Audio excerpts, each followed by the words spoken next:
Welcome back, you guys, to another Girls Lounge episode with your hosts Liz and KT. And it is officially spooky season here on the Girls Lounge headquarters. We have our first Halloween spooky vibe episode. We're gonna be talking all things conspiracy theories. We did a lot of research on these. We looked them up. Cough, ChatGPT. But we're excited to get into that spooky season because it is officially the Halloween end of October vibe. So without further ado, we're gonna go ahead and get into this episode. So in terms of what I've been up to, honestly not much except grad school where they try to take all my money. I swear every week it's like, oh, like you need to pay for this simulation, you need to pay for this like package for school, and it's just like, ugh. Cause it's like a lot of the same stuff I used in undergrad except they gave it to us for free. So I'm like, just give it to us for free, like what do we gotta pay for it? But that's pretty much it. And then I just want to put a manifestation out there on the podcast. So, in the future we can look back and be like, wow, can't believe 22-year-old me said this. And that is in the future, like when in my career, like I'm talking late 20s, early 30s, I feel like I want to push myself, challenge myself, and become more of a speaker in the terms of like, I want to be that marketing girly that's just so knowledgeable about marketing that I'm giving speeches about it or something at conventions or something. And I want to interview interesting people along with that. So we'll see what that means in like 10 years, what me in 10 years, like 32. Oh my God. It just set in that I'm 22 right now. 32-year-old me and what I'm doing in terms of this. So I just want to put that out there, good juju. I can see you being the guest speaker that they bring into the marketing social media classes in the future. You're that McLaren girl that was in your class. Exactly what I had in mind. I'm going to be speaking to college kids, being like, you guys, this is what it is like in marketing. And then for my little life update, I had so the week before there was fall break, so I didn't have my little religion class that I'm teaching with the first graders. But this Wednesday we had class. Oh my gosh, you guys, I brought them like little cookies because I was like, okay, I've been telling them, I was like, okay, if you guys are good, you pay attention, we'll finish early and I'll get you a snack. So actually I went through this week, I stopped at Kroger, I got some cookies. I don't know if that was a mistake or not, because so they wanted to have them early. So I was like, okay, we can watch them while we watch this. We can have the cookies while we watch this video. And so there was only one girl. Me and the girl, we bond. We feel for each other because it's just us two against all like 5 of these boys. And she was like, oh, I'm going to wait for my cookie. I was like, I would wait too. And then the boys, they wanted another cookie, but there wasn't enough. So then at the end, I like ended up splitting the leftovers in half. So everybody got like a cookie and a half. But I don't know if that was a mistake or not, because they was like, I feel like they were more wild than they normally are, more full of energy. Yeah, I told them, I don't know if I'm ever bringing you guys a snack again. You guys were not good today, but we'll see. They are something, is all I know. They are all over the ground. They're full of it. I was going through it. And then my other little life update, I've also been doing a lot of like Airbnb work with my parents, so I've been, figuring out what I want to do next in the next chapter of my life. But this week we've been having like lots of people like checking in and checking out on the same day. So it'd be like go up, start cleaning stuff. But I think me and my mom, we've like mastered it in like the cleaning sense. We're like, we get it done really quickly and everything. So that's nice. And then my last little life update is, you guys, this is for the book girlies. I have finally done it. I went to my little local bookstore and I got the first book of the ACOTAR series. This series, just like the whole Sarah J. Maas universe, has been on my TBR for the longest time. And I went in there and I was like, you know what? I feel like this is kind of like fall vibes, like a good fantasy book. And I did it. I got the first book. I've been reading it. I don't know what my full thoughts are yet, but I'm into the Sarah J. Maas universe. I'm going to read all of ACOTAR, Throne of Glass, Crescent City, all of those books.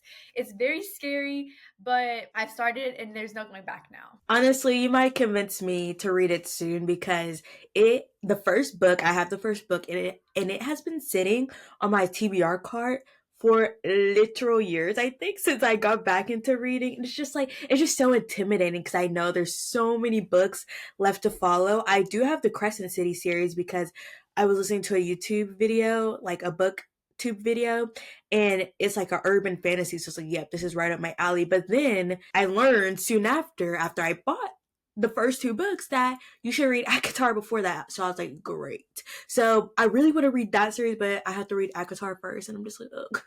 Maybe like it will be like a December read for me going into the new year, but we'll see. No, and I'm going into it. I feel like I'm going to it pretty blind. Like I've seen like a couple edit wise of like who some people like what people think that they look like. And I'm glad I saw those because my imagination with fantasy books is not the greatest, especially when like we're talking about like fairies and stuff. So it's nice to see like a little reference of what I should be imagining. But like otherwise I know nothing about it. I know like a couple names I feel like I've heard.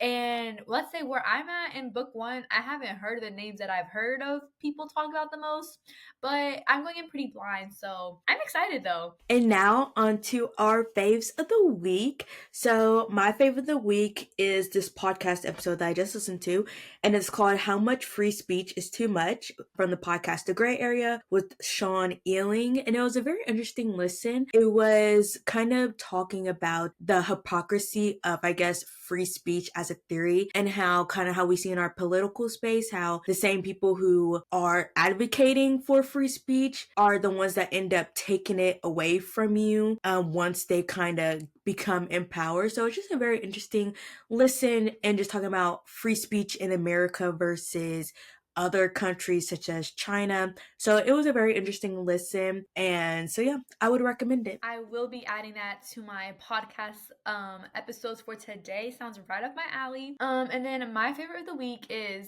in all caps fall, you guys. All things fall. Now let me tell you what this encompasses. The leaves are finally changing. The weather is perfect. I feel like this past week it was like fall in a week, and then just like a fun drink. I got a fun little coffee creamer. I got the Califia Farm ones. It's their like apple crumble something creamer. So like a fall like a fun drink creamer for like your coffee or like your chai teas and that kind of stuff. Reading, yeah, all things fall. Baking, I made some pumpkin bread the other day. So everything and anything that you think of fall, that is my favorite of the week. It's that time and I'm so happy for it. And now we're going to get into the sports corner because it is the Austin Grand Prix. You guys, hot take. I love a good sprint weekend. Austin did not disappoint. So Austin GP people, if you want to send us there, just know that we're always ready. But before we get into the race, I think it would be good to talk about a little bit of some pre-race news. But for a while, there have been talks about like who's going to get the streaming rights of F1 in the United States. And it looks like Apple TV won, which honestly, not my favorite, but at least it's not Netflix because I still think they have a lot to prove when it comes to streaming live stuff. But yeah, Apple TV now has the rights. I've seen a lot of mixed opinions. I feel like it's mostly been negative opinions, but I'm just scared because I'm just like, you guys, we just make sure it all goes smoothly. And I'm interested because like when it was ESPN, it was streamed, like it was the Sky Sports stream. So I'm curious on like who's gonna be the commentators because like the commentators I feel like really add to the race. So if I'm not getting the same commentators, then what am I gonna get? Some people have F1 TV, and I think I don't know for sure if it's gonna like mess with that for people in the United States, but overall I'm just interested to see how this will go because I assume some people are like mad they might have to get like another subscription. But yeah, it'll be interesting to see how it plays out, especially because like, you know, F1 weekend is a lot. Like you got the practices, the race, the pre-race, quali, all that stuff. So we'll see if streaming will be able to keep up to the capabilities of a traditional broadcast. I wonder if they're gonna slowly like try to have the rights to stream just in general, not just in the US. If this is like them, you know, trying it out, seeing how it goes, and then trying to get more rights. I don't think that it would go like fully to Apple TV like in general, but I do think like in the future it could be like they are a partner and they will start streaming like other races too. I feel like definitely that's the way it's gonna go, especially with F1 becoming so much more popular and everything in the US and just like across the world and everything. So I think that will be very interesting. I'm excited. I have Apple TV so I can watch on those days, on the US races. And yeah, we'll see how it goes. I know Apple TV does like live TV for other sports. I think sometimes like baseball and like just other random things. So I think that they do have that experience. And I don't personally like use it for live TV, but my brother sometimes has, and I don't think he's had issues. So it'll be interesting just overall how it goes. I definitely think it'll bring more viewers and like subscribers to Apple TV because a lot of people don't really watch Apple TV because they have like hit or miss stuff. But yeah, it'll be really interesting. Yeah, the only reason why I wouldn't be able to see Apple TV expanding outside of the US is just because I feel like stuff like F1 TV, Sky Sports, like Sky Sports is like whatever it is in like the UK, I think, or whatever, is like already a strong base. But I feel like for sure for the United States fan base, it will be very, I don't know, we'll just see what happens because I'm curious if it will really, if Apple TV will see an improvement or not. So now on to the sprint race part. I feel like honestly a sprint race would be like the best bang for your buck for going to an F1 race because you get more chance to see on track action. But there's a major collision in turn one, and it was chaos for everyone. I feel like the United States track turn one, I feel like I remember watching it last year. It was also chaos, but it was a major collision and it caused both Piastri and Lando to DNF. And it was interesting because feel like a lot of people were like, "Oh my gosh, like Oscar, why would you run into Lando?" But it was like I think it Hulkenberg he hit Oscar, but it was kind of like because he got sandwiched in between other people. Like everyone's just trying to go, it gets tied up there because everyone just goes at the same time. And so like because he got sandwiched, Hulkenberg he hit Oscar, which like why Oscar was turning, which made him like hit Lando. But I'm like, I don't understand why people are trying to put blame. Like you guys, it was just like a racing incident and things happen. But and it was like a sprint race, so it's not necessarily anything that would affect quali or the actual race, but it was definitely interesting. I'm like, wow, the first thing, first lap, and like sprint is only 19 laps. So I was like, oh my gosh, what's going on? Yes, I saw that, and I definitely think that kind of like set the mood for McLaren for the rest of the weekend. But I don't think anyone's like particularly right. I feel like all the stuff I've seen about it is everybody's blaming Oscar, and like I've seen comparisons of like the interviews afterwards where they're interviewing them and asking them like what happened, what went wrong, and everybody's just kind of like coming out like pitting against Oscar. But I really truly think, like Kenny said, it's just the turn. It was a tight turn. Everybody's trying to get out there for the sprint part and maybe Oscar like did miscalculate a little bit. Like maybe he thought he could make it a little bit, but then when like he got hit and all that stuff, like I feel like a lot of things were factored into it for him to hit Lando. But at the same time, I'm glad low key that like both of them kind of DNF. Like it wasn't like one of them was completely out and the other one wasn't, because then I feel like that just would have added so much more fuel to the fire, you know, and it's already like kind of heated and tense over there in McLaren. But yeah, I feel like I don't know if that's better to me to say, but I'm glad they both had a DNF, and it wasn't one was okay and the other one wasn't. Yes, and even Zach Brown came out and he was like Nico Hulkenberg, like he shouldn't have been there.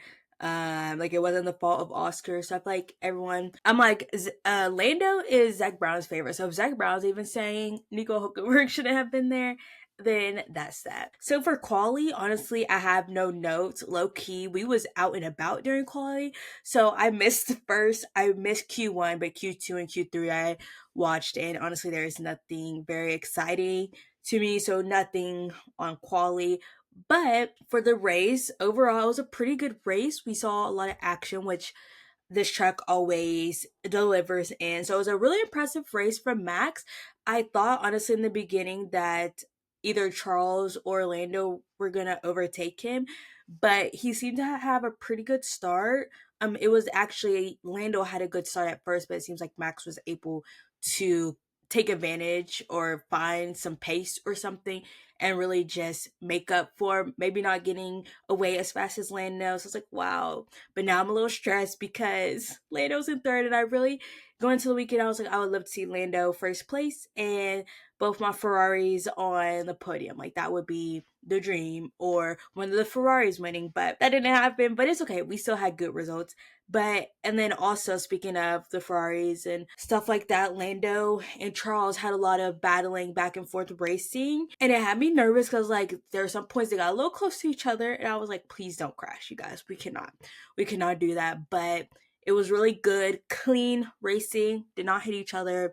And I'm like, this is why I love Formula One. Like, I just love races like this that remind me why I love Formula One so much, because it's just like that racing action when they just get so close to each other and just trying to overtake and the tight corners and stuff. It's just like, I love the action. So it was good to see. I feel like we haven't really gotten like good racing in a while. So it was good to see that. And like, especially like they never gave up on each other on like trying to overtake each other. So that was interesting as well. And then sometime in the race, I forgot, I think it was kind of low key, kind of pretty early on, but Carlos and Kimi Antonelli, they had a little collision and Sainz had a DNF. Low key, it looked like it was kind of Sainz's fault because Kimi was ahead in, I think, they call it like the apex. So when you reach the apex, that's when, he got to the apex first. So it was kind of his corner. That was, I would say, probably Carlos's fault. But so yeah, but it was sad to see because I feel like Carlos has such up and downs, or both Williams have such up and downs. Like Carlos Sainz, like, can we just talk about how he got third in the sprint race and just like the cheers that he got? It was like, wow, like these people literally love Carlos Sainz, and he was really happy about that. So I was excited to see his quali and race, but it just didn't pan out well for him. And then Gasly and Colapinto had a little moment, and it was funny because I'm like, Colapinto, he's just trying to fight for his life to just stay on the F1 track. And I'm like, literally, they were like 17th and 18th at that point, or yeah, something like that. They were like at the bottom, but they were still fighting. And I think they told Colapinto, I think maybe to like hold his position and like stay behind Gasly, even though he was slow. And I think he kind of ignored team orders and went around Gasly anyway. And I was like, period. Because you know what? If he's slow, pass him. But at the same point, I'm like, what are we really fighting for? You guys are getting us some points, but Colapinto, y'all can never make me hate him. He's just doing his best, and we know he's feisty and he has good driving skills. But that Alpine, honestly, low key Pierre Gasly too, but that Alpine is holding them back for sure. But yeah, those are just my main thoughts on the race. Max finished P1, Lando P2, Charles P3, which I'm like, wow, the Ferraris I feel like had a really strong weekend this week. So I'm really excited about that. Next week we're going to be in Mexico. So hopefully we can see a good performance from Ferrari in Mexico as well. I mean, Carlos Sainz did get on podium last year in the Ferrari. So I'm hoping for either a Charles or Lewis podium. I just feel like we're gonna have a Lewis podium soon. Like he just gets so close and close. Like he was fourth place, so hoping for a Lewis podium very soon. I did see my only like real thought about it everything was just like the like who's in the lead of like the drivers, because I know that like a lot of drivers are officially out, and I think the only drivers that are like in the running to like make a comeback maybe is like Max, Charles, obviously, Lando and Oscar, and I forget who I think there was a fifth one. I could be lying though, but I know for sure them four are like still like technically in the running for like one of them could make it. And when you look at the points, like there is a big difference between the McLarens and like Oscar and not Oscar, Max and Charles. But like with like finishes like this weekend where it's like Max got P1, Charles was still up there and everything. I think it's gonna be very interesting how if we get like these like races like these like it's unexpected wins and everything, if they will end up like catching up more and getting it like closer. I know I've seen like people on TikTok being like, watch Max because like Oscar and Lando, they're like messing around too much over here. The McLarens need to get it together because watch Max come around and like take it from them. But yeah, I think it'll just be interesting, like if we get more finishes like this, with us being so close to like the end of the season, who will be like the number one driver. Yeah, I agree. I know people like technically Max mathematically still has a chance, but we'll see. I feel like I don't know. It's just I feel like it really just depends on that Red Bull car to be honest, and just the weather in general at these next races because cars really get affected by the weather and how they'll perform. So I'm like it would be so Max Verstappen esque to just like win this world or the drivers championship, even though he like we no one would have thought that a couple weeks ago with how the Red Bull was performing. But I mean, I was listening to just like the broadcast and they're even making a good point, like Red Bull is back, like Max is winning, and like Yuki, even though he might not be like second, third, like the Red Bull is in the points still. The second Red Bull is still in the points, which like hasn't happened since a long while. So it's like really good to see that. Hopefully, with Christian leaving, a lot of good changes were made at Red Bull, so that's like exciting, I guess. And just honestly, today as a McLaren slash Ferrari fan, I was happy my Ferraris looked kind of strong, but my McLarens, I was like, Oscar, what are you doing, sir? You have just not had the best good weekends so far. And then Lando is just like, he always, it feels like he gets there and then he just can't fully, I don't want to say not fully perform, but there's like other obstacles in his way. And then like McLaren's pit stops have just been a mess. So I feel like McLaren is going through like those like they're still going through those growing pains where it's like they've been the underdog for so long. And so they're trying to figure out how to maintain still having the top spot again after literal decades. And now we're going to go ahead and get into our F1 fantasy. So prior to this race, our points were Kennedy was at 230 points and I was at 161 points. But following the Grand Prix, there's been some developments. Kennedy is now at 244 points and I have made it to 182 points. Yes, and we both made some gains. So, if a little refresher, I had Ollie and George. So, from them, I got 8 points for fourth and 10th place, and then finished ahead of teammate. I got 6 points from them. And then Liz had Lando and Isaac, and she got second place points of 18, and then finished ahead of teammate 3 points. So, yeah, it's looking pretty good for both of us, I guess. They're both gaining some points, haven't lost any in a minute. But yeah, next we could get into our drivers for the next race, which will be the Mexico Grand Prix this upcoming weekend. Very excited. I feel like we haven't had a double header in a minute. Races without a break in between. So I'm really excited for another race weekend. And Elizabeth's drivers for that race are Liam Lawson and Lewis Hamilton. I just realized she got all the L's. Hopefully, we don't take an L though. And Kennedy's drivers for the Mexico Grand Prix are Fernando Alonso and Isaac Hadjar. And after this F1 fantasy, we have officially run through them all. So then we're going to reset. So it's really going to spice things up for these last few races for us. Yeah, I'm very excited. Honestly, surprised we went through the drivers so fast because that was like our second time resetting. So third time's a charm. And hopefully we get all of our favorite drivers for the last couple of races. It really could change the direction of our F1 fantasy. Fingers crossed for me. And I'm a block that energy from me. For my points. But with that being said, thank you guys for listening to Sports Corner and let us know all your thoughts on the Austin Grand Prix. And so now we're going to get into what we've been watching. Sadly, no pop culture. Me and Liz pretty much watch the same thing. So first, we can just kind of talk about it synonymously. So first, we both finished Stranger Things season 4. And when I tell you guys, I have felt a void ever since finishing it. This was my first time rewatching it since it came out. All the other seasons I have since rewatched since they have come out, but season 4 was just like, I remember it was too emotional for me. I was just like, it's so good, but it's just like, I don't want to be crying. But I finally rewatched it, and wow, I forgot how good it was. This was another season that like I low-key went in very blind because I low-key forgot a lot of things that happened, but so good, and it just makes me even more excited for the new episodes in November, but also makes me a little scared because I'm like, everyone's still alive. I'm scared on who they might kill off. No, emphasis on the void, you guys. I still like haven't found a show to watch since I finished Stranger Things. Even like movies, I feel like I start something and it's not hitting. Nothing is hitting. I went through all the streaming platforms. I haven't been to like Disney Plus in the longest time. I went on there, nothing was hitting. I was like, okay, maybe let me like watch only Murders in the Building. I had watched the first season of it, but I hadn't watched like all the other seasons. I was like, that's like kind of fall spooky vibes. No, it just wasn't hitting. Nothing is filling the void of finishing rewatching Stranger Things. So this is your guys' sign. If you haven't rewatched, you need to start your rewatch now before the next season comes out.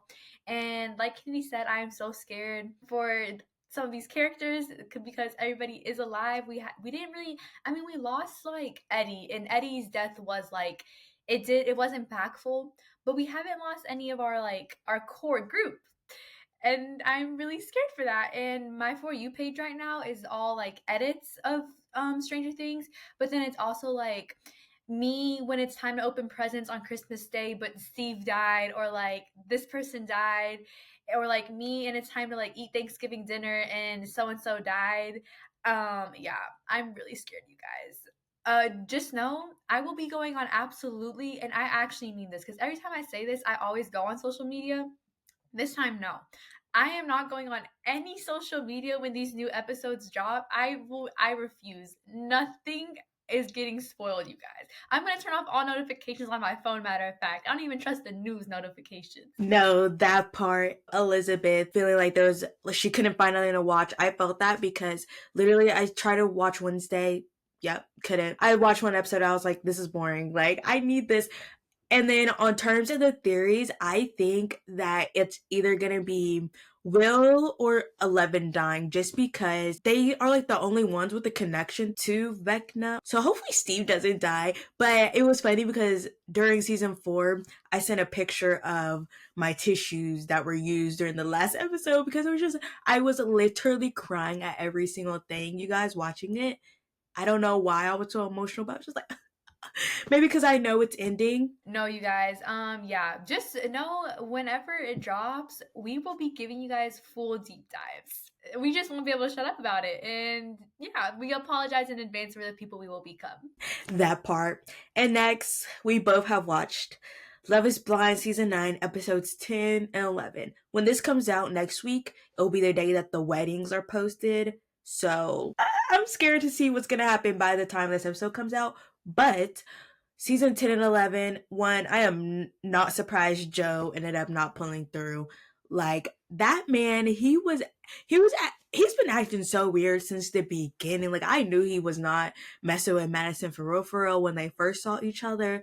But the fact that he just let it go on so far, and he did the same thing he did in his last relationship, up right where it gets close to the wedding, that's when he's like, no, no. I'm like, yeah, sir, marriage is not for you. I just think he just wants to live the single bachelor life, and like that's fine, but like don't trick other people and make them think that you're into this, blah blah blah blah, and then just kind of just leave last minute. Like, and you know it's bad because even Joe's friends were like, what is he doing? Like, this is not good.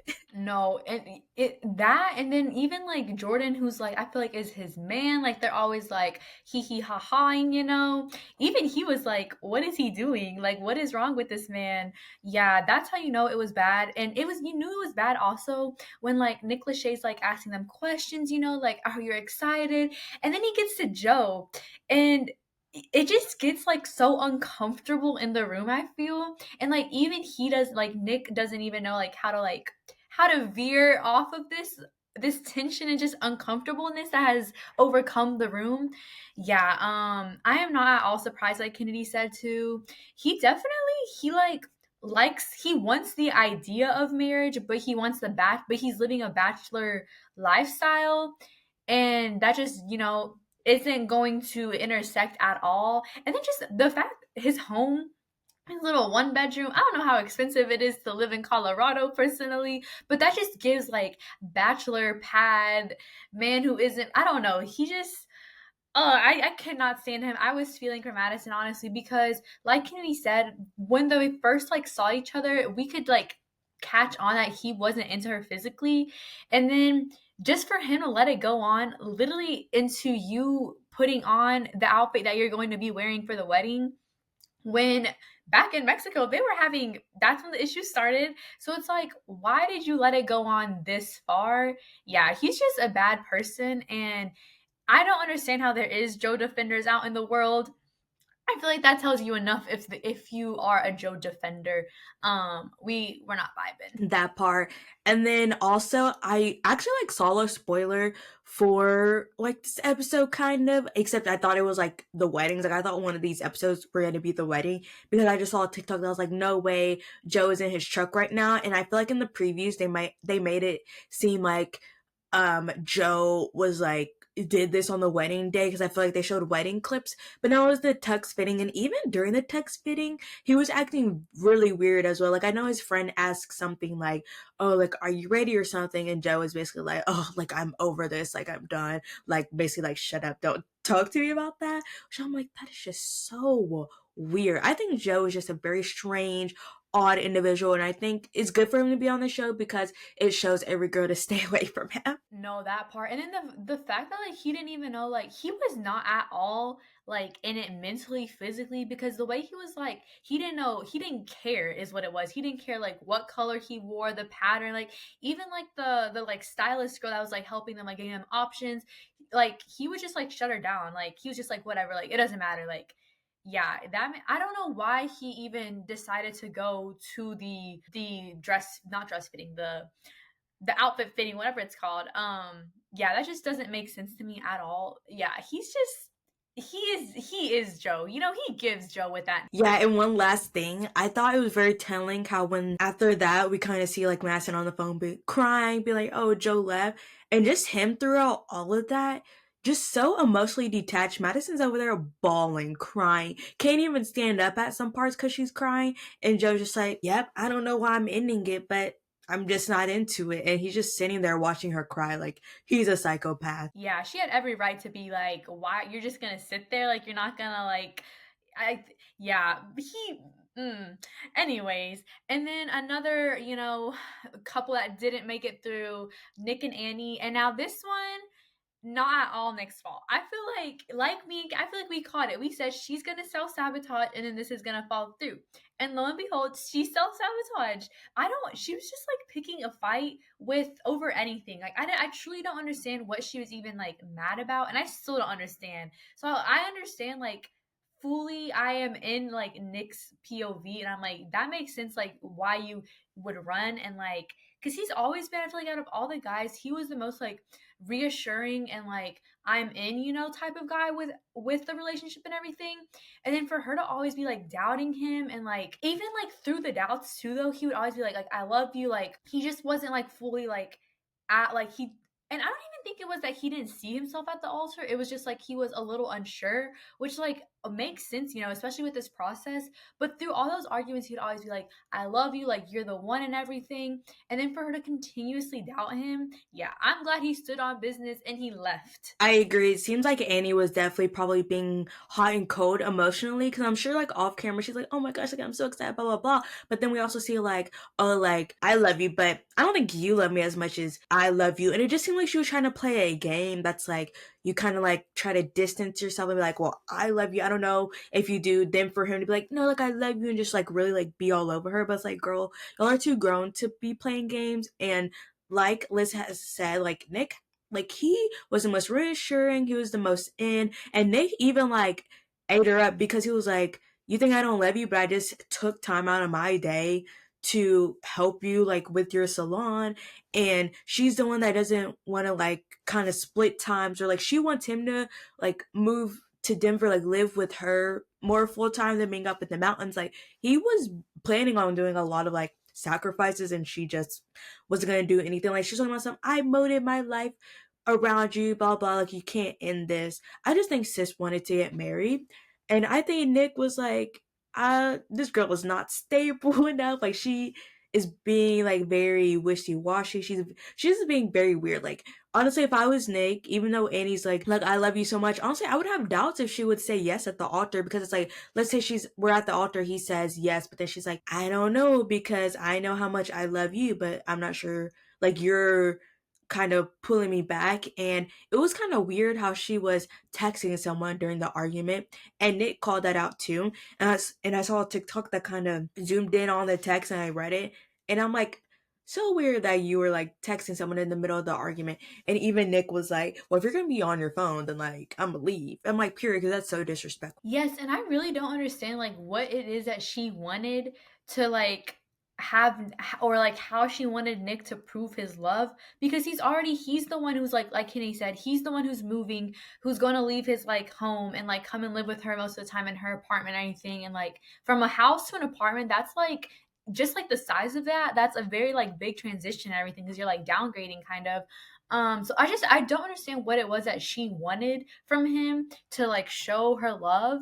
And then another thing, like Kennedy said about like the whole like just the way she was like very detached, I didn't like that at all, because it'd be like I feel like she was low-key like gaslighting him, because she'd be like all like emotional, and then like he like okay, he sits down, like tries to find out how to console her and everything, and then she like is like, oh, like, it doesn't matter, like, it doesn't, like, and we saw this like in the Mexico argument they had and everything, where she was just kind of like, like detached, and he was like gonna go pack, and then she got like mad at him for like not like consoling her. Yeah, I did not vibe with her at all. I'm really glad that he's the one that left her instead of her leaving him.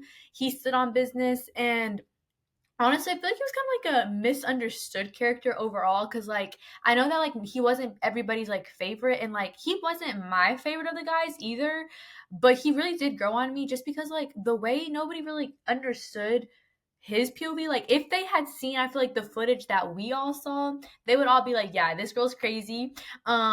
Nick dodged a bullet, but like the way that everybody was kind of like, oh, like Annie, like feeling for Annie. But I think that she really like found, she really like kind of like two-faced to everybody. So I think it'll be interesting like seeing the reunion episode, and like when people like see clips and everything. But yeah, all I know is Nick dodged a bullet, and I'm so glad that he left that situation. I agree. And now on to a situation that should have ended, and I'm surprised is still going on, is Edmund and KB. I need KB to run. I hope she says no at the altar. Edmund is a man child, which also, side note, they ate having that song for Joe and Madison. I was like, yep. Because that's exactly what he is. But anyways, Edmund and KB, I'm just like, why is she giving him so many chances? Like, he is a grown man acting like a child. And I think even like apart from Edmund, just like his mom, like knowing that like you're gonna have to be around his mom and stuff too in this marriage, red flag. Run away from this family. No, yeah. All I know is she has a crazy, crazy amount of patience. Just the way, like, I feel like you can. She's a good like social worker, honestly. Just like the way that she talks to him and everything, and she like listens and she's understanding. Yeah, beyond me. Because I would have, the first moment I saw that man with that comb not taking it out, it'd be raps. Yeah, the comb needs to go. But yeah, she has so much patience with him, and then the fact that like these issues, I feel like every scene we get of them, it's like lovey dovey, blah blah blah, and then it's like argument. And I'm glad that she pointed out, because I was kind of confused, because it went from the pan from the scene of them like snowmobiling, they're laughing and everything, and then they're like she's mad at him. So I was kind of like confused about like why, what happened. But I'm glad she pointed out like it's stuff that happens off camera, which honestly I feel like is very telling, because like once this wedding happens, like your life is gonna be off camera. So if that's how he's acting, if the way he's acting off camera isn't the way he's acting in front of the camera, that's just how your whole life is gonna be. And I need her to like stop giving him more chances and just call it quits already, because she deserves better. I think it's interesting we haven't seen him interact with any of like her people, because I feel like or people would like call her out, kind of be like, oh, he's interesting. I think even in the dress fitting, one of the friends was like, well, he's like interesting. Yeah, they better not make it to the altar.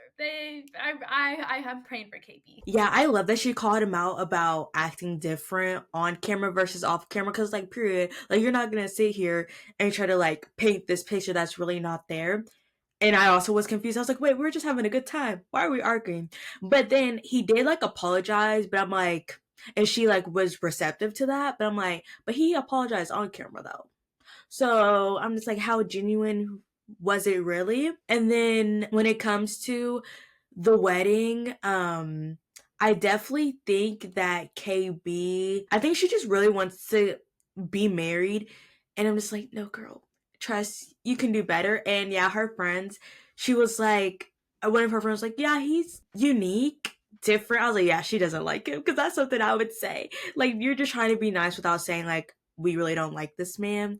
So that whole situation shall be interesting. Because I'm like, girl gets home and she's still having to do social work. Like, why are you being this man's therapist? I saw these TikToks where it's like this is like part of her case study, like she's like getting her doctorate or something, and this is part of her work and everything. That's what it's giving, honestly, because like Kenny said, she's just continues working, because he needs some, like, on some serious note, like he needs some like further psychological help. I feel like he has very many unresolved issues, and hopefully, for him and his well-being, he gets those resolved and the comb goes. Because what do you mean, the clips that we've seen of them at the altar, he's in his like full tux and everything, and that comb is still in his hair. You're telling me that Coleman's gonna be in your wedding photos? Now that in and of itself is reason enough to call it quits. And now Ali and Anton, that is a couple. We were on FaceTime last night, us two and Jill, and we're all like, we cannot get a read on them. My main contention with them is I think they both say they want like these traditional relationships, and I saw a TikTok where it's like, I almost called him Joe, where Anton is following like a lot of conservative politicians and stuff like that. So I assume that he's probably getting all of these, red pill, brain rot, right wing stuff about traditional families, man being the household. And, he comes from a Russian family. So I'm sure there's a lot of traditional cultural aspects tied to that as well, of being like the man of the house, blah, blah, blah, blah. But I feel like, and Ali is saying the same thing too, but I feel like they both, like, everything about them is giving non-traditional. So I feel like that's gonna clash with each other. But I feel like they are gonna end up saying yes to the altar just because, like, they both come from cultures where it's like y'all should have already been having like 3 kids by now. But I don't know, because the main thing is like she doesn't like that he drinks. And then he doesn't like the fact that she cleans, but the thing is, they're both like, I want a traditional thing. So for me, it's like, well, sis, if you want a traditional relationship and for him to pay for you and you want to be home with the kids, I assume, I hope you're cooking and cleaning because that's what you want. I'm not saying like that's what you have to be, but like, because that's kind of what you want. And you want him to pay for your Botox, but then you don't want to clean though. Like, he can't be your mother. And then for him, it's like, you probably could, lessen up the drinking. And then I'm like, well, I hope you're ready to spend more money if you want to be the man of the house. You know what I mean? Let the girl get her Botox. I don't know. It'll be interesting. I can see them saying yes, but then not lasting in the real world. Yeah, like Kenny said, I see them like probably lasting, not lasting, but like saying yes. And even honestly, I feel like just because the households and like the family values that they have and like the way they were raised and very like immigrant households and like first generation, all that kind of stuff, I honestly feel like they could make it to the altar, say yes, and like even last, but not even last because like they fix the issues or like they come to a consensus, but they just kind of like ignore the issues, I feel like, and just like like marriage is forever type thing, like we're in it. Like I feel like that's the kind of family like upbringings that they have, just like the interactions that we got with their moms and everything. So if they do like last, I think it's honest to say that they like fix these issues and everything. I think it's just that they're just ignoring them, and it's like out of sight, out of mind type of mindset. Yeah, they're just very interesting. I don't like we on FaceTime, we're just like, I can't get like a real read of them. Like, I don't know how I feel about them. Like, we don't really have strong opinions about them. Like I said, they're just there and they're just very interesting. There's something. And then I think this is the last couple. I always forget like how many couples we have left. But Sparkle Megan, that nickname, I don't like it, but it very much has stuck because I can't call her just like Megan. Like I just call her Sparkle Megan.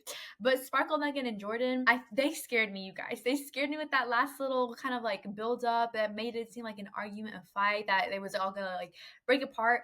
But I feel like honestly, it's just that they hadn't talked about like their life after work or like how like different it kind of is. Like he wants to kind of like settle in, like be home.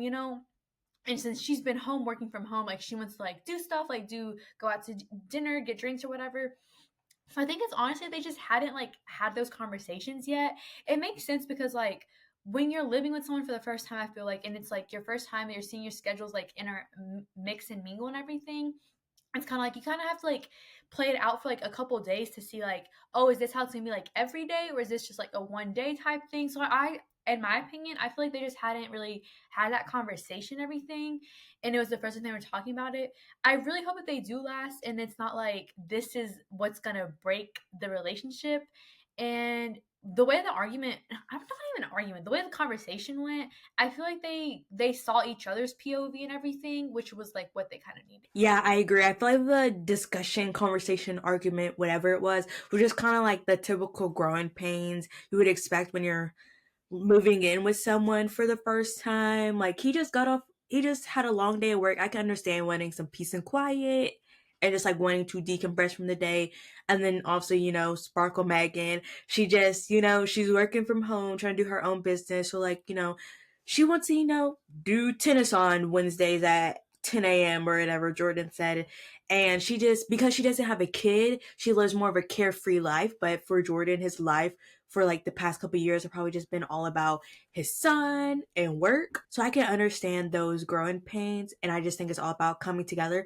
And I do like how he was kind of like it seemed like Megan didn't really not understand, but like she doesn't have kids, so she doesn't know like truly like your life really does take a 180. Like you just can't drop everything and go to Italy for like a quick little vacation because you have a kid to think about. So I think Jordan added that perspective, which I think Megan definitely needed to think about because again, like she wants to have kids in the future and she's like stepping into like this stepmom role as well. So I think it was a good talk for them to have. I was scared also that they weren't gonna make it. I was like, don't tell me they're gonna break up right now.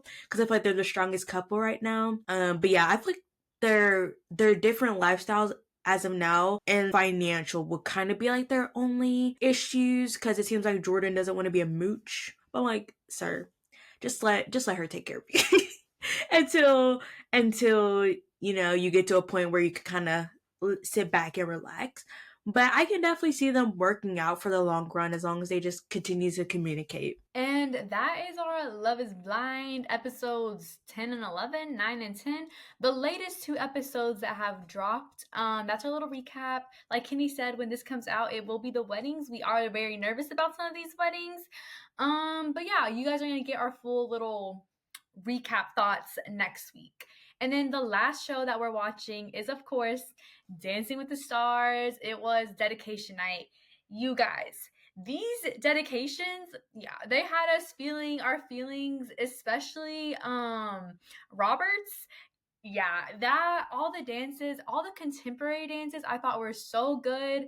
I will say I'm conspiracy theory here, you guys, but the whole like theory that Mark is like favored by or he's like a favorite by the judges, I really think I see because I don't know, I feel like some of these dances deserve 10s or like 9s and they got like 7 or 8s, but then they got like a 9 and everything. And yeah, I don't know. I'm starting to see the conspiracy that he's like the favorite of the judges personally. I personally don't have any thoughts on the theories because this is my first time watching Dancing with the Stars ever. So I don't have like anything to compare like these dances and these scores to. But I mean, I'm down for a conspiracy theory always. Hence today's episode. Honestly, all I have to say is one, they shocked me at the end when they said no one is going home. Like y'all, I was putting in work. I don't know if this is like voter fraud, but like I was voting on my phone and on my laptop. So sorry if that gets you in trouble. But I was like, y'all are not playing. Like y'all are not gonna get people I like sent away because I know people on TikTok are trying to like mass eliminate or mass vote to eliminate other people. So it was kind of good though, because on dedication night they didn't send anyone home because that would have kind of been like a little sad, especially like with the dances with the little kids and stuff. So I'm just glad they all got to have their moments. And it's like, it probably would have rubbed people the wrong way if someone got sent home on dedication night. But I'm like, does that mean two couples are going home next week? That makes me so scared. But my favorite dances would be, I'll give you my top three. I would feel like Roberts and Alex were tied for my number one. And then number two would be Jordan's dance. And then number three is all the friends we made along the way because I feel like I didn't really like any dances. Like there's a gap definitely between those dances and like the other dances. But those would be my top three. Very, very sweet. I'm just like, Robert, you're gonna make me cry. Like, ugh. It's just, I don't know, those top three dances, they just did something for me. And not to be all like a messy person. Actually I am a messy person, but just like the whole backstory behind like Alex and just kind of like Isabel kind of be like the child that kind of, helped everything after, what the dad did and all that stuff. I was just like, that is very sweet to dedicate that dance to her. And Alex Earl's mom is a better woman than I would be. That's all I'm gonna have to say. And then just like Jordan's dance, like one, of course, I had to vote for her because I don't think the Dancing with the Stars, like people of color, so I of course had to say for her. And then just like the dance, like being dedicated to the dad and them just having a lot of like time on the floor or like a lot of the choreography was like Jordan's dad actually dancing a lot and Jordan leading. I think that was a really good idea, and it just really showcased Jordan's kind of improvement over the weeks. So, and it was just like a very sweet dance, and I loved it. Yeah, I feel like Jordan's dance was like slept on, like the symbolism of it, because I saw some TikToks about how like I always as I think his name's Ezra, her partner, how like he was kind of like mirroring them and like the symbolism of like he doesn't have a dad and like that kind of relationship, or like he doesn't have a close relationship with his dad at all or anything, and like how he like the yearning for that kind of. I thought that was like he did so good with the choreography. My favorites were for sure Robert, Alex, and then Jordan's dance. I thought those were the best ones of the night. And yeah, like Kennedy said, I have the same exact thoughts. The whole like Alex situation, yeah. The mom, like Kennedy said, could never be me. That's a strong woman right there. But yeah, those are our thoughts, and we're very, very excited for Wicked Night next week. And my last thing that I actually watched this last night. You know, the one thing I've been able to like actually watch since, you know, my Stranger Things, you know, the pit in me. But you guys, I watched so I'm sure you guys know on Prime the Spanish series of the Culpa Mia, Culpa Tuya, Culpa Nosotros, I think is what the other one is. Culpa Nosotros, something like that. But the Culpa series saga, Wattpad-esque movies. So the final one in the trilogy dropped the other day, I think. And I hadn't watched the second one. So I was like, I'm going to watch the second one. So I rewatched the second one, or like rewatch. And then I watched the last one. Definitely, if you like watch even like just Culpa Mia, I think that you need to like watch them just like get the full effect. You know, they are kind of like the after movies, kind of in a sense. But no, these ones are better, honestly. I was sad. I ate it up. Is it an amazing movie? Not at all. But you know, if you're looking for something to watch, quick and easy watch, and where you're kind of cringing at some parts, I recommend. I finished the series. And now for song of the week. I'm gonna be quick with mine this week, and that is my song is Freaks Come Out at Night by Houdini. Of course, I'm giving you the fall spooky vibes today. So I'll play a little bit of it for you guys. This song is going platinum right now in my household. And then my song of the week, I'm also going on to the spooky vibe, but you know, with a good old OG, Girl vs. Monster, Fearless. I'm stuck in your head. I'm back from the dead. That song is slept on, and it is a Halloween spooky song. Argue with me? No, because I was between this song and Have Me at Hello. For this week, so that's crazy that you picked Girl vs. Monster, which low-key I've been slacking on my Halloween movie, you guys, this year. But I digress. We're gonna ignore that. And without further ado, we're gonna go ahead and get into our conspiracy theories. We're like deep dive. We're not going just giving you guys a theory. We're going in with like why it is, the science behind it, why is it a conspiracy, is it not? And then we'll let you guys decide. Is it a conspiracy theory? Is it true? Tell us your thoughts. But we're going to go ahead and get into our conspiracy theories. Yes, and I try to do my best to make it not necessarily niche, but like different from the mainstream, like, oh, the moon landing and all that stuff. So hopefully that delivers, and we're going to get into the conspiracy theories that keep us up at night. ASMR. So my first is the existence of mermaids. Like, of course, if you have been a long time listener, you know I have an obsession with mermaids. Like, I think in another life I was a mermaid, and that's why I'm obsessed with the moon. But first, we're gonna start it off with kind of like historical sightings of mermaids. So between ancient cultures with the Greeks, Assyrians, which I'm probably gonna pronounce a whole bunch of things wrong, so ignore that. And the Babylonians, in those cultures, they have described a lot of sea beings with human features. So with the Greeks, sirens were first described as water creatures before being reimagined as bird women. I think in Greek mythology, Poseidon's daughters and sea nymphs had mermaid-like descriptions, and Greek sailors believed mermaids could lure ships with the song. And then with Assyrians, this takes place about 1000 BC, and just the story of a Targatis, I definitely said that wrong, who is a goddess who turned into a mermaid after accidentally killing her human lover, and depictions of half human, half fish beings show up in temples and carvings, which I'm like, does that mean y'all saw that, or is that just like the human mind being creative? I guess we'll never know. And then with the Babylonians, described by historians as, or I guess they have, like, Babylonians have described, or whatever documents have been described by historians as having fish body being with a human head who taught civilization to humans, whatever that means.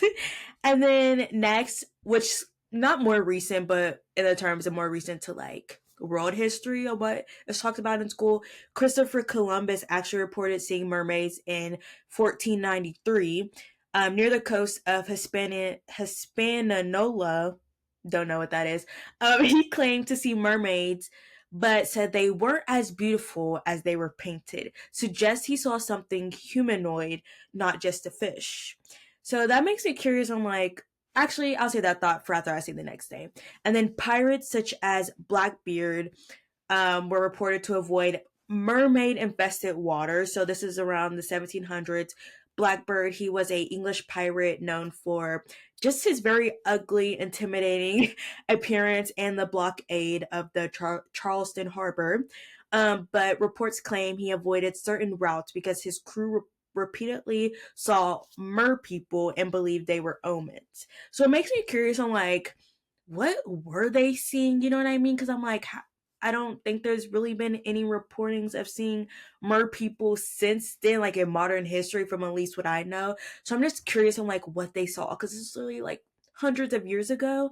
So like no telling what they saw, but I'm like, for them to be like mer people, I'm like, that scares me a little bit.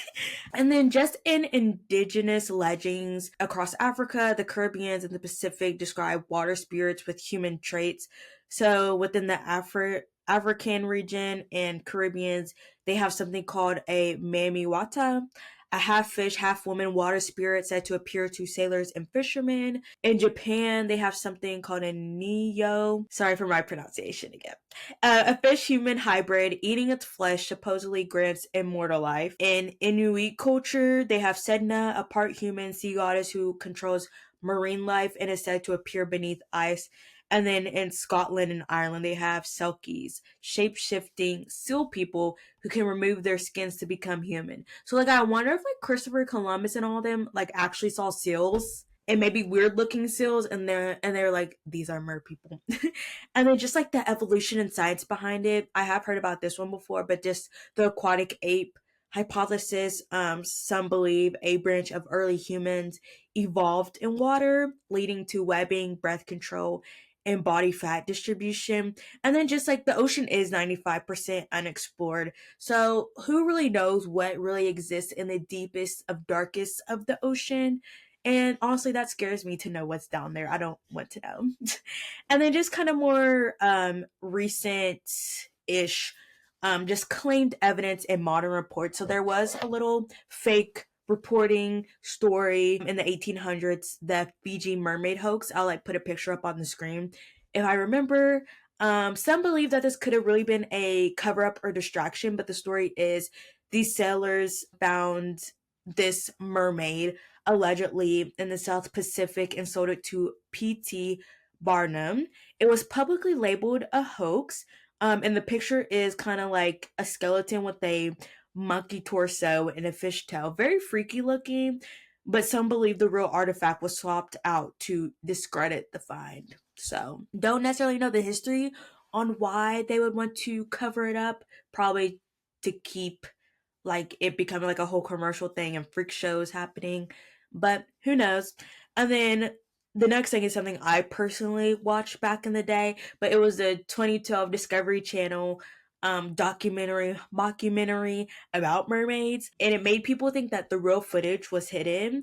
I personally ate this up at the time. Like, I even have the book that kind of goes along with the documentary still, but though it is fictional, many believe it was based on suppressed evidence. A second program called Mermaids: The New Evidence reignited conspiracy theories. After the release, the NOAA put out a formal statement denying mermaid existence, which made people even more suspicious. And then also in that documentary, I feel like they brought up the underwater bloop sound in 1997, which the NOAA recorded a mysterious, extremely loud underwater sound, and it didn't match any whale subs or geological events, such as like ice breaking, stuff like that. So some theorists link it to a massive undiscovered sea life. So maybe that could be mermaids, maybe that could be an animal that we just haven't discovered because we haven't gone that far. And then in Israel in 2009, specifically Kiryat Yam, locals and tourists reported a mermaid lounging on rocks and diving off when approached. Town officials offered a $1 million reward for proof, but no one has claimed it. But witnesses are very consistent, like, yes, this happened. We saw a mermaid lounging, which again, I'm just like, are we just seeing seals? But they're different type of seals that we just haven't like technically discovered yet. And then, of course, there are the trench theories and the deep sea base, where it's claims that classified submarine footage has shown human-like figures in deep waters. Russian and U.S. marine divers have anonymously described encounters with swimmers at extreme ocean depth. So it's like, why are people swimming down here if it's very, very, very deep and probably not necessarily possible for human life to exist under there? And then lastly, Greenland and Arctic fishermen have reported humanoid shapes under ice.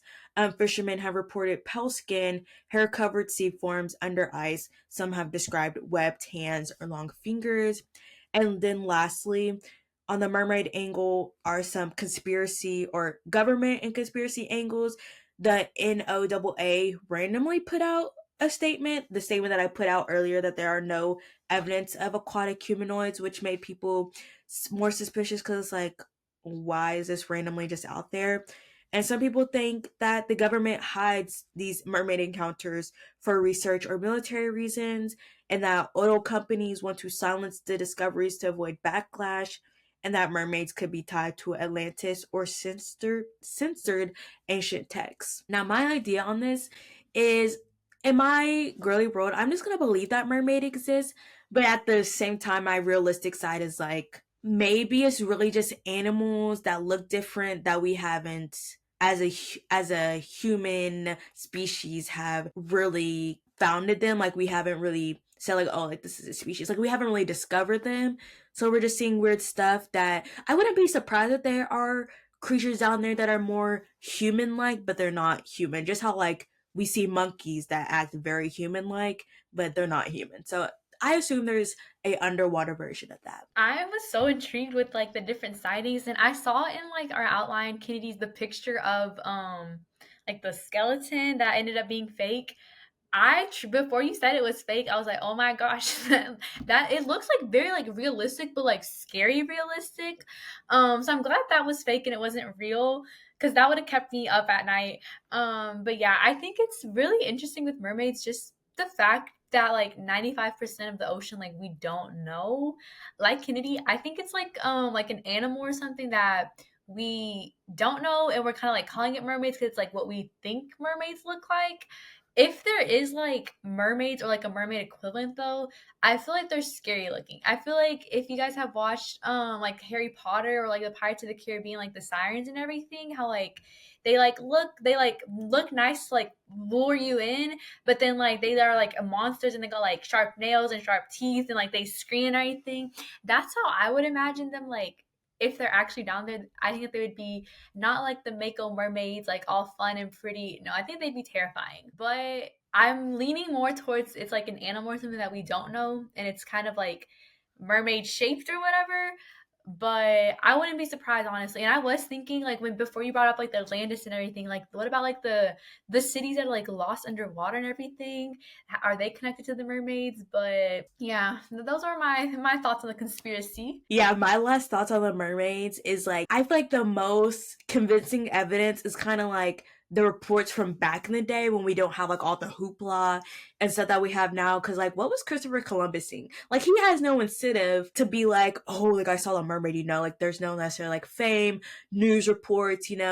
So like, kind of like the old reports and like the carvings on the temples, it makes me definitely think like, maybe there is some type of mermaid equivalent out there, but it's just like an animal again. And like the people that have gone deep in the sea are seeing stuff that, again, we haven't technically really discovered. So that's where I'm leaning more towards. Like, even though I want mermaids to be real, I think if mermaids were real, that would shatter everything I knew about life. Yeah, I definitely like the stuff that's more recent, especially like the BT Bardem or whatever, that like fake body skeleton. Like that now stuff, it's like people just say stuff to like make money and things, but like that, like back in the day, like you wouldn't have known. Like I feel like they wouldn't have seen. I don't know. Maybe I don't know. Maybe seals something, or maybe it was even like a whale or something, and that they just hadn't seen it back in those days. It could be something as simple as that then got interpreted in mermaids. But yeah, I don't think that they're cute like we think they are now. And then my first conspiracy theory is all things Mandela effect, specifically the theory surrounding the Mandela effect, that it's all like a government like plot or whatever to erase history and like like mess with us as humans and everything as a society. So, little origins story for those of you guys who don't know what the Mandela effect is, but the Mandela effect refers to the phenomenon in which large groups of people remember events, details, or facts differently from how historical records show them. And I didn't know like the origin story of the Mandela effect, but it's basically this lady Fiona Brome. She strongly remembered Nelson Mandela dying in prison in the 1980s when he was in prison and everything.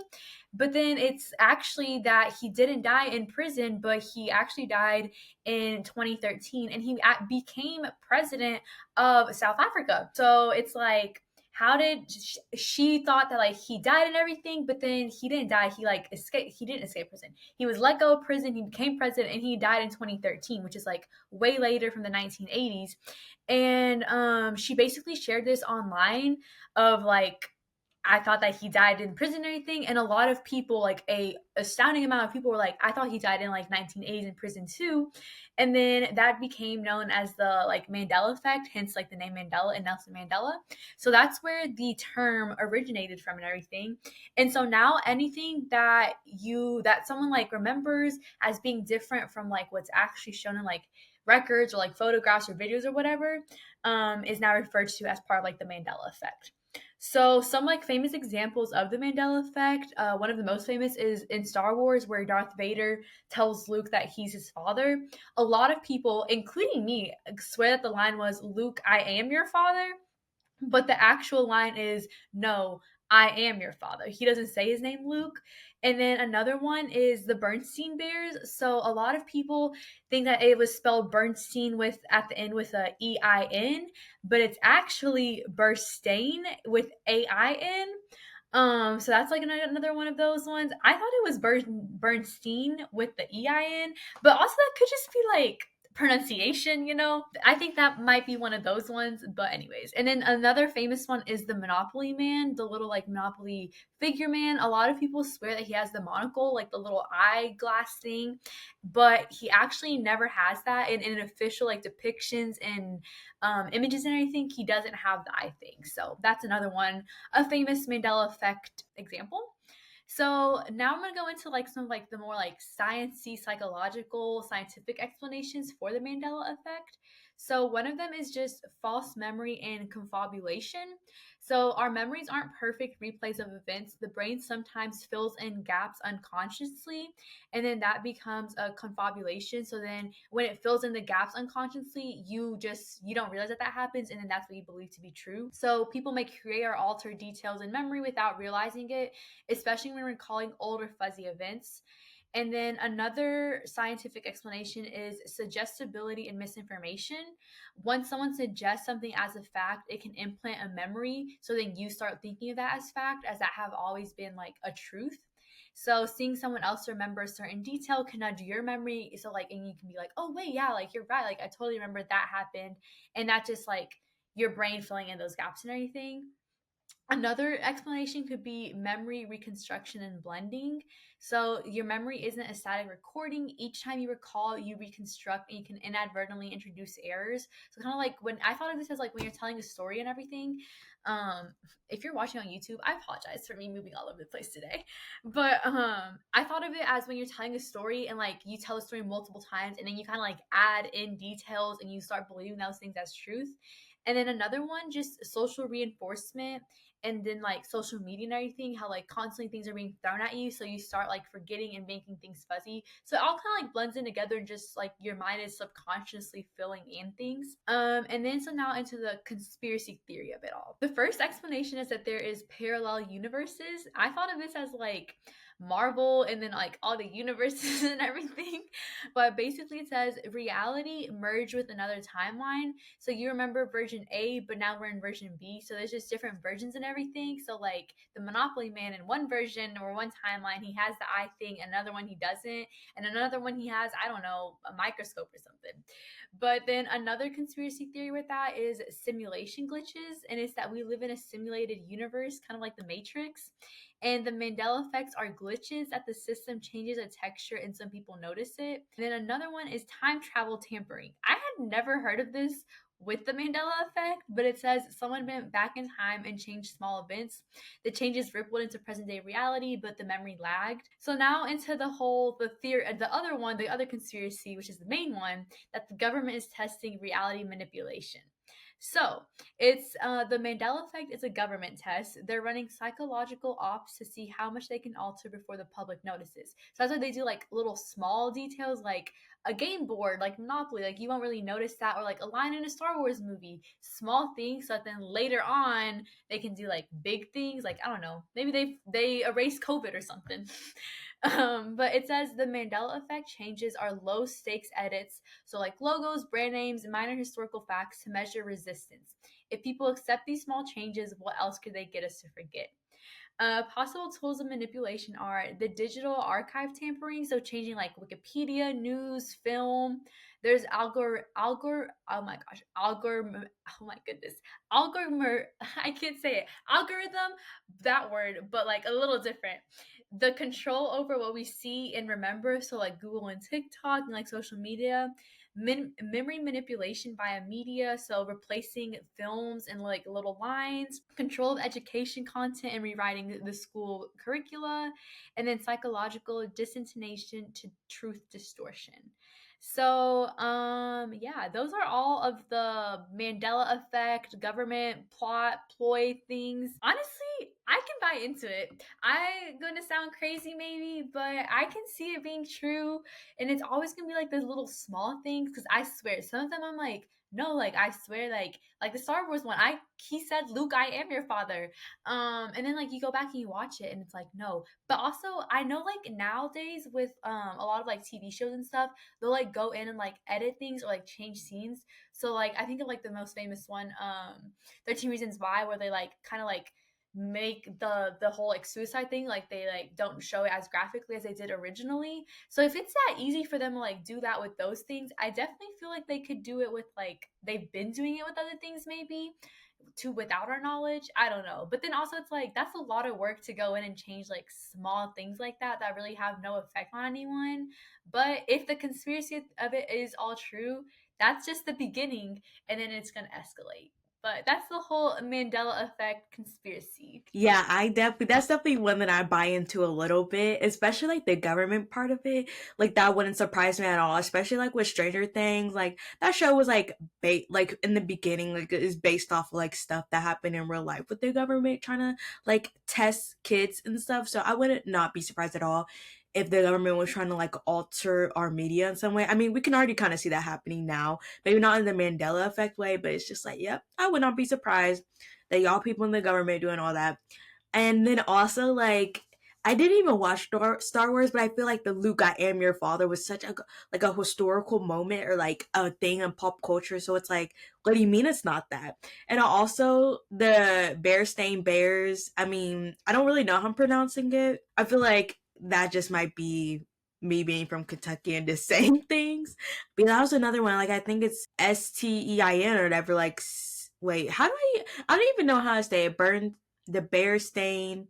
I think I just be saying different stuff sometimes. But yeah, that's also another one I thought it was spelled different. I know there's also other Mandela effects about like the spelling of Chick-fil-A and little things like that. I'm just like, what? Like, why are y'all tricking our brains? And also the Nelson Mandela thing, like I was young in 2013, like we were young back then, but like I remember seeing like, oh, he died, but I remember thinking like, oh, he wasn't dead already. Like, I feel like his whole life is just kind of like, what? Yeah, I feel like Nelson Mandela in general, I feel like he was everywhere but like nowhere at the same time, you know? Like I feel like he was like spotted in different countries, but if he was in prison, like that whole man in and of itself, you know, he has some questionable stories to him.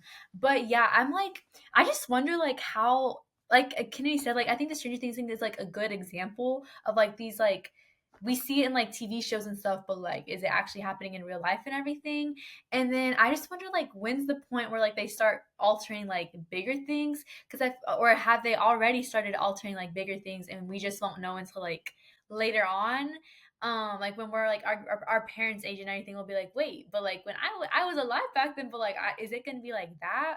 Or to what extent are they gonna start like altering bigger things? You know, that's the kind of like the scary part of it because I feel like right now we're still seeing like smaller things, but at the same time you really like only see like the comparison until like you're in a different age group, I feel like.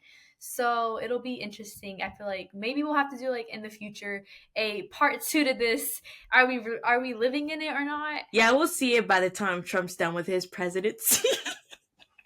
And now, for my last day, we're going to be talking about the Appalachian Mountains today.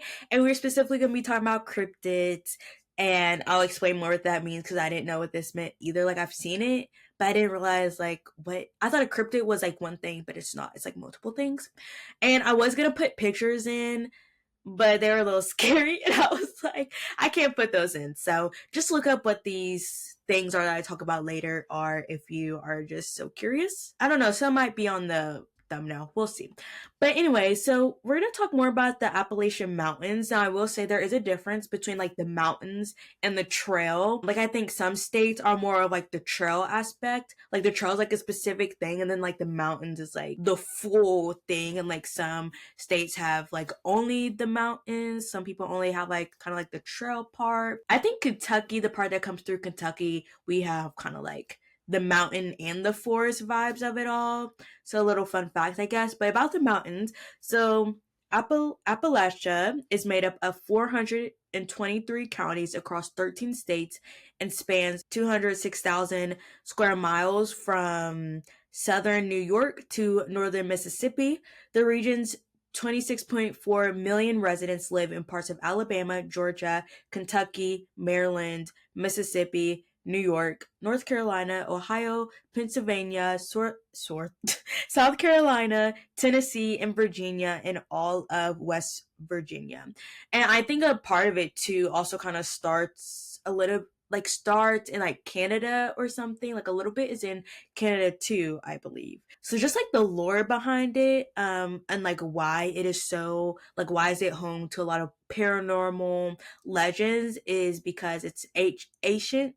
Oh my god, ancient. Why can I not pronounce the N? And you guys know what I'm trying to say. Old. It's a very old area, isolated, has a rugged landscape, and it has deep rooted folklore from Native Americans and early settlers. And just modern media has very much popularized the legend.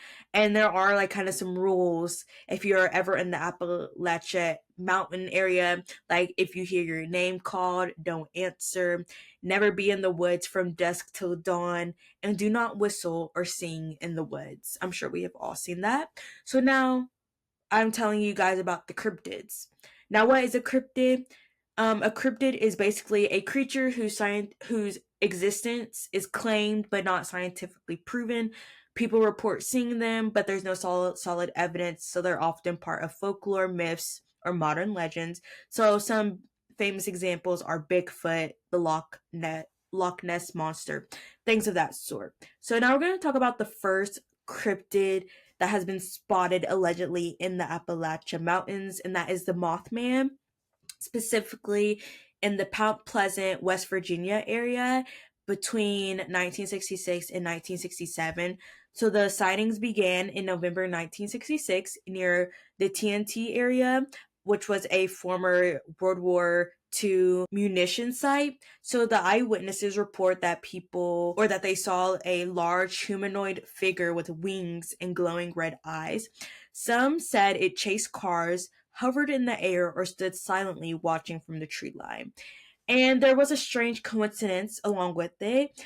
The sightings peaked shortly after the Silver Bridge collapsed in December of 1967, which killed 46 people. And this led to theories that Mothman was just kind of on the fringe of these disasters, like the cause of these disasters.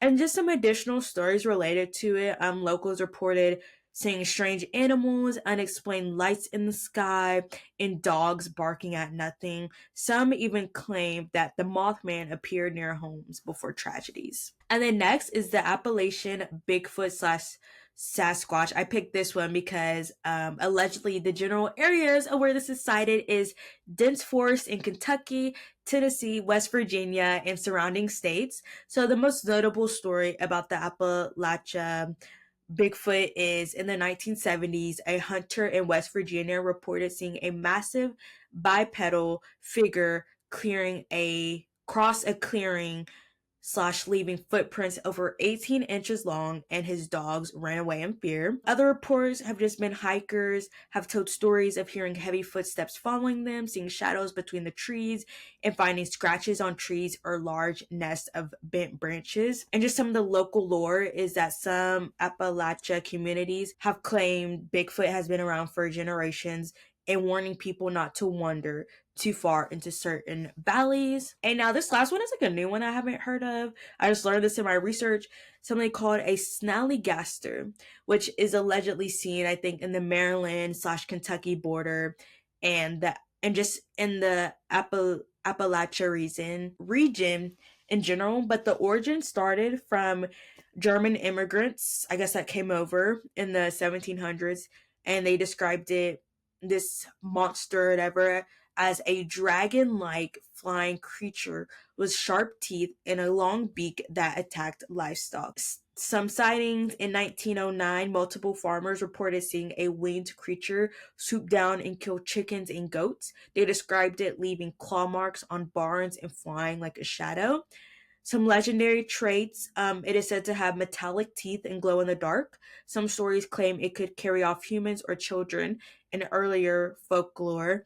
And then some more modern mentions into the 20th century, locals still reported strange noises, missing animals, and shadows flying over fields at night. Now, my take on all this cryptid sightings is I feel like the Appalachia is kind of similar to the ocean, where it's just so dense. There's so much that has not been discovered, and I wouldn't be surprised if there's kind of unhoused people or just kind of like crazy people gone loose in the mountains that people might be seeing and thinking, oh my gosh, this is something. But I wouldn't be surprised again if there are animals just deep in the forest that it's like we don't really know about, talk about, because like they only exist there.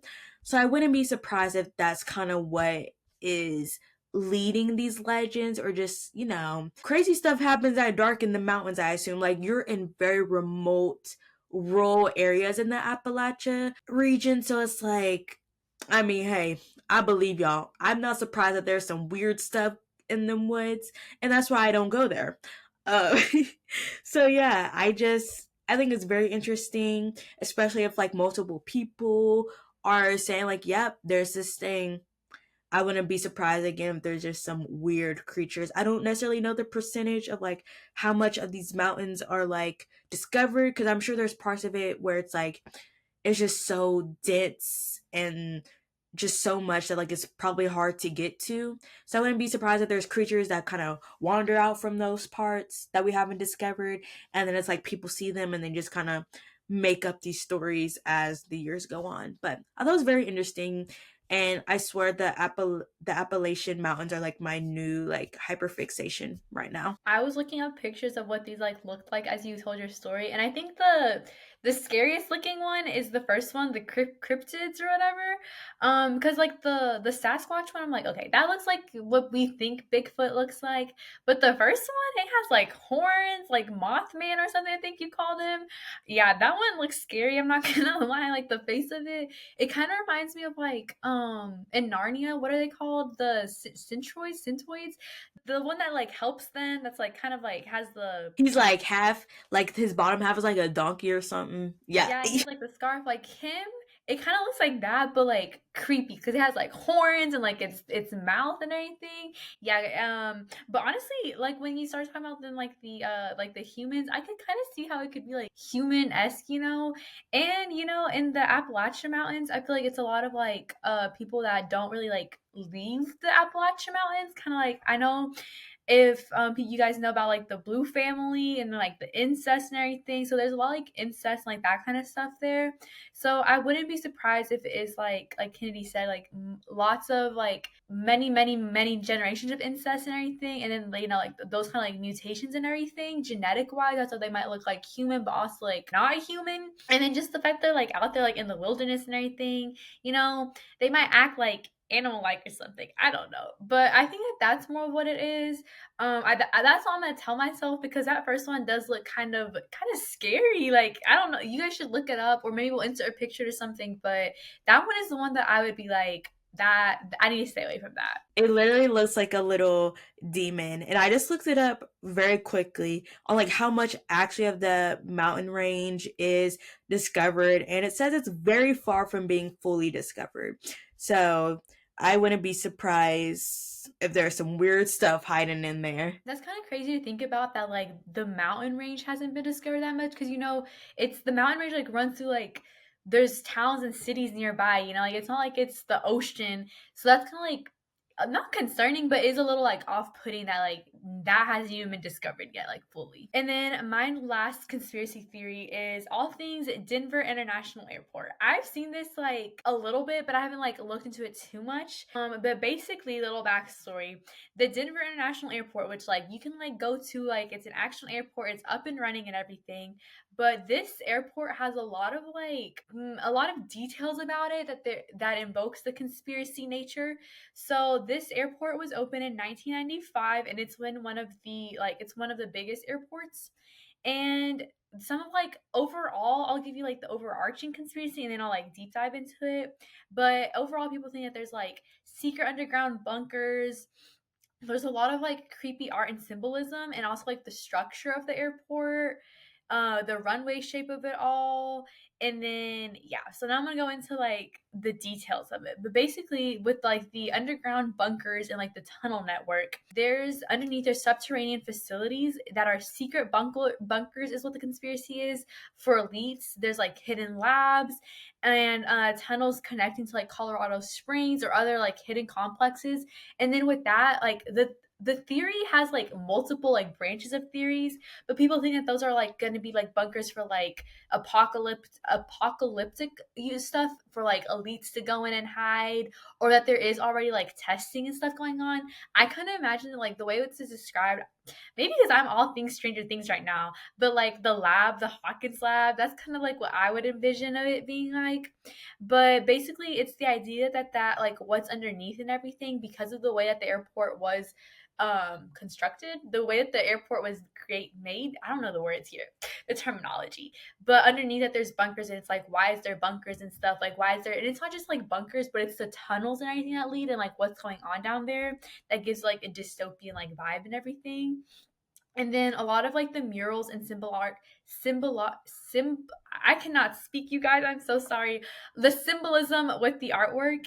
So the a lot of the murals by made were made by like one of the principal artists. His name is Leo Tanguma, and a lot of it depicts like war and suffering and like environmental destruction. There's like children, nature, and a lot of like conspiracy theorists, they think that there's like dark messages or like hidden codes and warnings of like apocalyptic things that are going to occur because of just like why is it like so dark and creepy in an airport, you know. And so a lot of people think that the art has a deeper meaning, and that a deeper meaning exists, and that there's people like will look at this artwork and find like secret codes and like what it truly means and everything. And then just like a lot of the like the darkness of it all makes it like very like oppressive and dystopian. And so it's like what's going on here, like why is it like there's just too many like loose ends. And then another one is there's this thing called the Lucifer, which is like the demon horse. But it's a 32-foot blue Mustang statue, and they call it Lucifer, so like Lucifer. And it has glowing red eyes, and it's claimed to be cursed or demonic, and it's a symbolic of the four horsemen of the apocalypse. So again, an apocalyptic like symbol and everything. And then the fact that its creator Luis Jimenez died during the construction adds like more fuel to it all. And then again, just like the symbolism and like the tragedy, and then like the four horsemen of the apocalypse and everything, and then the glowing red eyes, people think that's like striking, and it's easily spun into like ominous symbolism. And then the way that the runways are laid out, so like if you look up the Denver airport and you look it up like with like drone shots and everything, like the aerial shots kind of look like a Nazi swastika. So it basically, people are thinking that it shows like a pinwheel or a swastika shape, and then conspiracy theorists argue that it's a nod to extremist ideologies. And then that tied in with like the artwork and everything, like the war. And it's, if true, it would be a shocking design choice, especially because this was made like in the 1900s, so like post Nazi occupation and everything, like World War II. So it's not like it was a coincidence that they had already made this and then like the Nazis happen to have like the swastika. So that's like really interesting the way that they like laid out the airport and everything. And then another one is that there's a secret society plaques and time capsules. So the airport has a dedication stone with the Freemason symbols, and it mentions something called the New World Airport Commission. So some believe that it implies deep ties to secret elite organizations. And then like that ties in with the conspiracy of like the bunkers and like the elites being hidden. Another one is just like the weird budget and overrun and delays. So it says that it was expensive and it was delayed a long time to be made and everything. Some believe that the money was being diverted to secret construction, the bunkers, the hidden facilities. And then when a big project goes bad, the cost and the time, people look for like hidden agendas. So that's kind of like the people being like, y'all are like, you're looking too far into this. And then the last one is that there's underground alien or lizard people in like the secret labs underground. So that there's more fringe versions post extraterrestrials or reptilian beings occupying the underground or hidden labs where strange experiments take place. And then just the fact that like Colorado is kind of like close like the Nevada and all that kind of stuff. So like they already have like the alien stuff, so like let's might as well like add this into here. So that's like kind of like the whole, all of the conspiracy with the Denver airport with the artwork. So according to like the actual artist, that they kind of like interviewed him, but he said that the murals were intended to like communicate hope, healing, and environment and restoration, and it's kind of like a critique of wars like he was going for. So he was saying that like it's not saying like it's the other side of war and like all this tragic stuff that could happen. So over time, however, the murals have been misinterpreted and then taken out of like context and everything to make it like more like the doomsday stuff. And they actually in 2018 they removed some parts or like temporarily did like renovations and stuff to kind of like change up some of the artwork and stuff. But yeah, that's basically all of the Denver airport conspiracy. A lot of them, if you like look it up even more, it goes way further into those kind of conspiracies. I think overall it's a stretch. I think people are going. They're. I feel like they're going a little too far with it. Some of it though, I think like the most like not concerning necessarily, but like the one that I'm like, what do you mean by that? Is the whole like the swastika thing, because I don't know. I feel like in this day and age that is too much. Not like it couldn't be just a coincidence, like I feel like you would have to have like, because it might be like, I know some arguments were saying that like, oh, but that's like only like the 3D shot, but I feel like the 3D shot should be like the way that it's on the like planning and everything, like you would see the shape of it. So for no one to like be like red flag or like alarm here, this kind of like looks like a swastika or anything like that, I don't know, that part is like a little odd to me. But that might just be that like whoever the architect was like a secret Nazi or something. That's all that could be. But that's all things Denver Airport. Yeah, Denver Airport is probably one of my favorite conspiracies. Just like think about and like, ooh, I definitely think yes, the Nazi stuff was like, ooh, but also I just like why. I think the cost of it and like all the extra space and stuff is really what gets me, because I'm like, why is that there? Why was that in the original plans? And I definitely think a lot of things. It's like it's definitely an interesting like side note, like the horse that like killed its artist, and it's like the paintings. I'm like, why would you do that? Like, I know that was your intention, but why would you do that?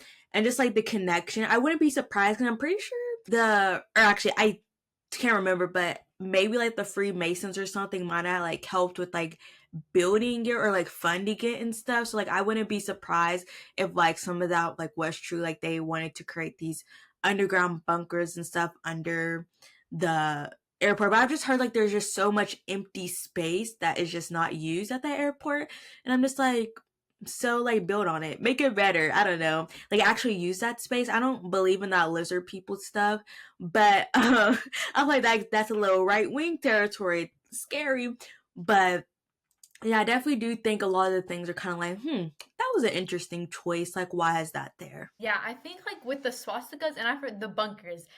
The bunkers, I definitely am like this. Like, what I feel like there is something like down there, or like, or if it's not actively being used, there is a use intended for those bunkers that like us normal people don't know about. Just especially because like it's not something that's like common in like all airports. Like if it was like all airports had these bunkers underneath, and it's like, oh, like we did it because in case of an emergency or like an attack or something, you can go underground for like safety and that kind of stuff. I would buy it if like that was a norm in other airports to have. But for this one airport in Colorado of all places, like it's not like it's I don't know, it's not like it's like Los Angeles or like super like Colorado is a big city, but it's not crazy compared to like these other like touristy areas. So if these other bigger cities don't have that, I'm like, why Colorado? But then again, as we've seen with Love is Blind, Colorado's an interesting place from what I've learned, interesting people, but I do think that the bunkers have some use because why would you spend extra money and it's not going to be used? I think that there is like the elite stuff, or like it's a secret type thing, or a lab, maybe something is going on or will go on in those bunkers. And then like he said, like the whole like the funneling of the money, that would make sense. Like if I'm giving you money, I want this, like there's like the terms and conditions type of stuff. So I feel like all of that has to do with it, and like the architect and everything. I think the artwork though, the artwork is interesting to me because I feel like I've been like to some airports and I don't really like notice artwork. Maybe I need to like look when I picture artwork, I'm thinking like paintings and things like that, which is kind of what I think the Denver airport has, is like that kind of stuff, which is kind of like an odd place for it to be in the airport. And then for it to have already all this other stuff, I think that's why it's like more alarming with that. But yeah, I definitely think that there is something going on in that airport, or there will be something going on in that airport that us normal people will just never know about. And I definitely have heard that it has some weird juju. Our friends, so Liz and then Kelsey and Joe, we have a list to get to 50 states. So that means Colorado's on there. So let's hope we get to go see the Denver airport one day. No, because I would plan like to fly somewhere and purposely try to get it to be in Denver airport so I can explore it. I want to see like the horse statue for myself. I'm not gonna like be all up on it in case there is bad juju on it, but I need to like witness it for myself. Yeah, and I just want to see just like the Freemason plaque, and I want to just see the murals or what left they have of it. Cause like I've seen some pictures and like some of them I'm just like, why would you want this in an airport? It's not giving good vibes. Exactly. I feel like just artwork in general, I feel like that's like more like the way it's described in like the pictures, it's like this should be more like in a museum, but an airport, that's just so odd to me. But you guys, let us know down below all of your thoughts on these conspiracy theories. Are you guys buying it? Are mermaids out there? The Denver airport, what's going on there? Let us know your thoughts. Also, drop down some other conspiracy theories. We are in now that official spooky season mood. We're looking up at all the things spooky that are gonna keep us up at night. Make sure you guys give us a 5-star rating, drop down your comments, follow us on all of our social medias, and we'll see you guys next week. Bye. Bye.